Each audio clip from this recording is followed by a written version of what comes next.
Hello အားလုံးပဲမင်္ဂလာပါရှင်ဒီနေ့မှာတော့အယောင်စင်းလေးရလဲလှပြီးတော့ချိုချိုအေးအေးအနက်မမွေးလေးနဲ့တမျိုးလေးစားလို့ကောင်းတယ်နှုတ်ချက်လေးကြောက်ကြော်ပြုတ်လုပ်နေလေးကိုလာမျှရပေးတာဖြစ်ပါတယ်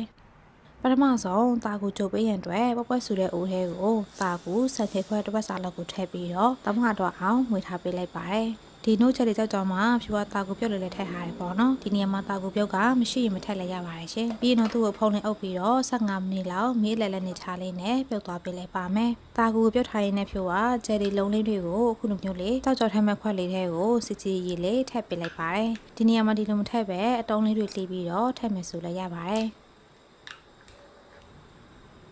ဂျယ်လီလေးတွေကိုပုံစံခွက်ထဲကိုထည့်ပေးတာနဲ့တောက်ကြောမုံထမင်းစားဆိုးနဲ့တစုံမမောက်စားဘူးပေါ့နော်ကျုံမဲ့ဦးထဲကိုထည့်ပေးလိုက်ပါတယ်ပြီးတော့နွားနို့900မလီလီကိုထည့်ပြီးတော့တမထွားအောင်မှွေထားပေးလိုက်ပါတယ်ရှင်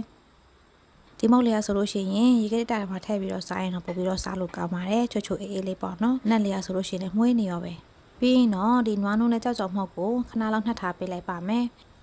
ကဲပြီးနော်ဖြူတို့ခဏပြုတ်ထားတဲ့တာကူအိုးလေးကိုလာကြည့်ပေးလိုက်ပါမယ်တာကူမျက်စိလည်းပြောက်ခါနေပြီဆိုလို့ရှိရင်နော်ဖြူတို့မီးကိုပိတ်မယ်ပြီးတော့နည်းနည်းလေးတမတွားအောင်မှွေပြီးလို့ရှိရင်နော်ဟုံးလေးအုပ်ပြီးတော့သူ့ရဲ့အပူရှင်လေးနဲ့ပဲ7မိနစ်လောက်နှက်ထားပေးလိုက်ပါမယ်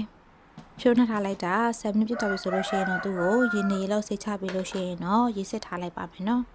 ကဲပြီးရင်တော့ဖြူတို့နွားနို့အိုးလေးကိုစပြီးတော့ကြိုပေးရန်အတွက်ဒီခဏနှက်ထားတဲ့နွားနို့အိုးထဲကိုပဲတခြားထမင်းစားဆိုနဲ့ငါးဆိုနဲ့စားလေးနဲ့ငယ်ကိုထည့်ပြီးတော့တမတော့အောင်မှွေထားပေးလိုက်ပါတယ်ပြီးရင်တော့မျိုးပေါ်တင်ပြီးတော့ကြိုသွားပေးလိုက်ပါမယ်နော်နွားနို့အိုးလေးကနည်းနည်းလေးစုပြီးတော့ပြစ်လာတဲ့အထိကြိုသွားပေးလိုက်ပါတယ်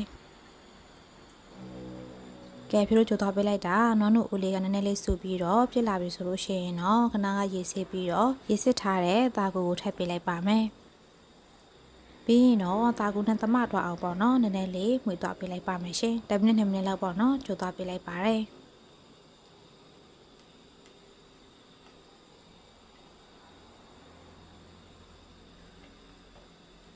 ကဲဖြူတို့ကြိုသွားပေးလိုက်တာအားလုံးနဲ့တမလာပြီဆိုလို့ရှိရင်တော့သူ့ကိုမီးပေါ်ချပြီးလို့ရှိရင်ခဏကဖြူတို့ဂျယ်လီထပ်ထားတဲ့ခွက်လေးထဲကိုအခုလိုမျိုးလေးကြောက်ကြောရည်လေးကိုစုံလေးနဲ့တစုံချင်းစီထည့်ပေးလိုက်ပါတယ်ဒီတိုင်းလောင်းထိုက်လိုက်ရင်ဂျယ်လီလုံးလေးတွေကပေါ်လာမှာဆိုရတဲ့ဖြူကအခုလိုမျိုးလေးတစုံချင်းစီကိုရင်ထည့်ပေးလိုက်ပါတယ်တဝက်လောက်ရောက်မှအခုလိုမျိုးလေးလောင်းထည့်ပေးလိုက်ပါတယ်ရှင်ကဲပြီးတော့သူ့ကိုလုံးဝအေးပြီးတော့ခဲသွားတဲ့အထိအေးခဏပေးလိုက်ပါမယ်ဒီနေရာမှာရေခဲတက်ထားမှထည့်ပြီးတော့အေးခဲမယ်ဆိုလည်းရပါတယ်နော်